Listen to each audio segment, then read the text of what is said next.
తాండూర్ ప్రజాపక్షం వార్తలకు స్వాగతం. వికారాబాద్ జిల్లా తాండూర్ పట్టణంలో కాంగ్రెస్ పార్టీ సీనియర్ నాయకులు బంటు మల్లప్ప గృహప్రవేశం 3 రోజులు అంగరంగ వైభవంగా జరిగింది.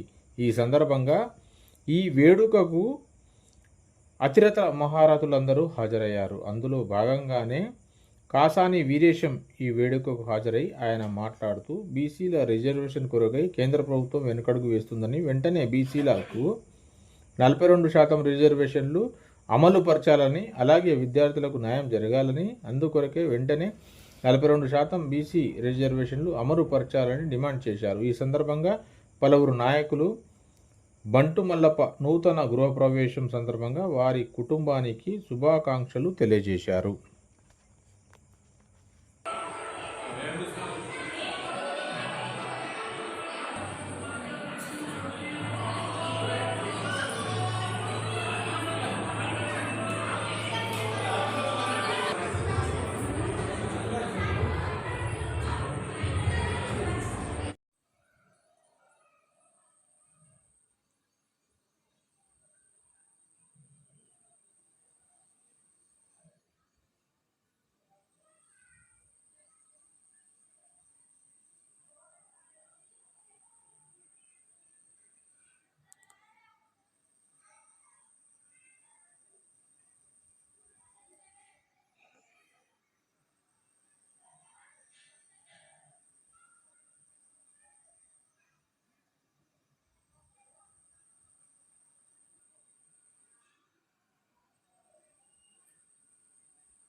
అంతదాన్ని కొంచెం దగ్గర కూడా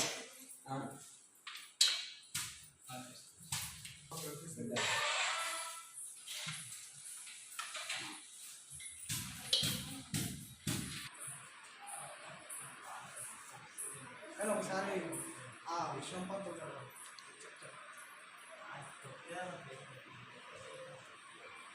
మొదటి మొదటి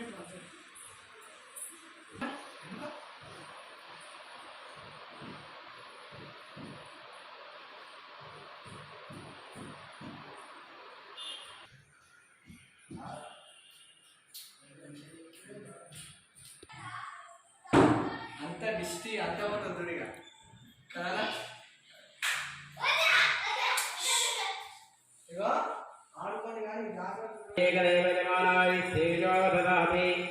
साम्राज्यं भोजद्वाराज्यं वैराग्यं पारमेत्यं राज्यं महाधिपत्यमयम् आनन्दगुरुघोरमङ्गलनीराजनं दर्शयामि नीराजनान्तरशुद्धाचमनीश्वस्वामिनि फलवच्छां विद्धोदकर्मां समर्पयामि मङ्गलनीराजनं समर्पयामि नमस्कारं करोमि एवं गुरुं सत्यकाशीश्वरेश्वर भगवान की जय।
మేడం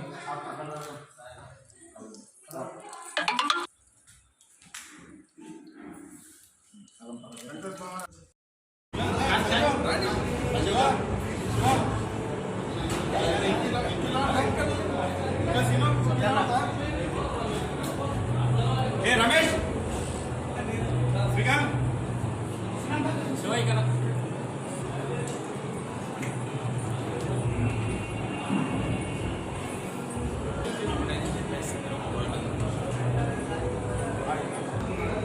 తెలంగాణ రాష్ట్రంలో బీసీలకు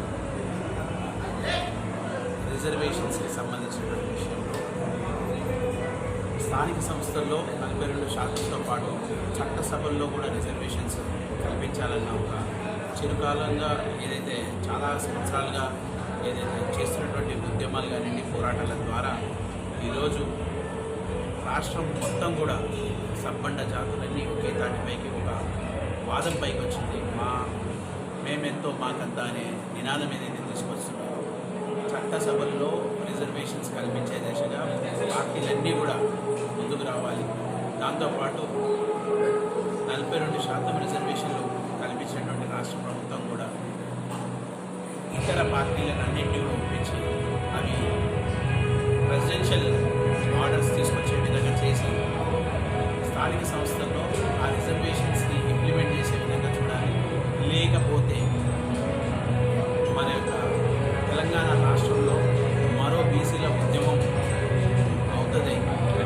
ఆ ఉద్యమంని మనం దృష్టిలో పెట్టుకొని ప్రతి రాజకీయ పార్టీ కూడా ఈ యొక్క బీసీలకు చట్టసభల్లో అలాగే లోకల్ బాడీస్లో కూడా 42% రిజర్వేషన్ ఇచ్చే విధంగా వాళ్ళ పార్టీ ద్వారా కూడా మేము కోరేది ఏంటంటే ప్రతి పార్టీని అన్ని పార్టీలు కూడా దీనికి మద్దతు ఇచ్చి సబ్బండ జాతులకు న్యాయం చేయాలని కోరుతున్నాం. ఈరోజు మిత్రుడు బతుమల్లపు ముద్రాజు నూతన గృహప్రవేశ కార్యక్రమాన్ని చేసిన అతిథులందరికీ కూడా హృదయపూర్వక నమస్కారాలు. అదేవిధంగా గుజరాత్ బిడ్డ గుజరాత్ హక్కుల కోసం ఎన్నో పోరాటాలు చేస్తూ మన సమయాన్నంతా గుజరాత్ల ఉన్నతికి కేటాయిస్తూ గుజరాతీల హక్కులను సాధించడానికి ఎంతో కృషి చేస్తున్న ఆసాని వీరేష్ గారికి అందరికీ కూడా ఇక్కడికి చేసిన అందరికీ నేను కృతజ్ఞతలు తెలియజేస్తున్నాను. బంటు మల్లప్ప కూడా శుభాకాంక్షలు తెలియజేస్తూ ఈ నూతన గృహప్రవేశం సందర్భంగా అదేవిధంగా మన కుటుంబ సభ్యులందరికీ కూడా శుభాకాంక్షలు తెలియజేస్తున్నాను. గృహప్రవేశానికి చేసిన శుభ సందర్భంగా పిల్లలు ఆసాని వీరేశ్వర గారు గుజరాతుల గురించి ఎన్నెన్నో ఉద్యమాలు చేసి ఇప్పుడు వచ్చే 42% కొనుగోలంగా చట్టసభలో కూడా రిజర్వేషన్ కల్పించాలని కోరుకుంటూ ఈ గృహప్రవేశాన్ని సందర్భంగా బంటు మల్లప్పకు శుభాకాంక్షలు తెలియజేస్తున్నాను.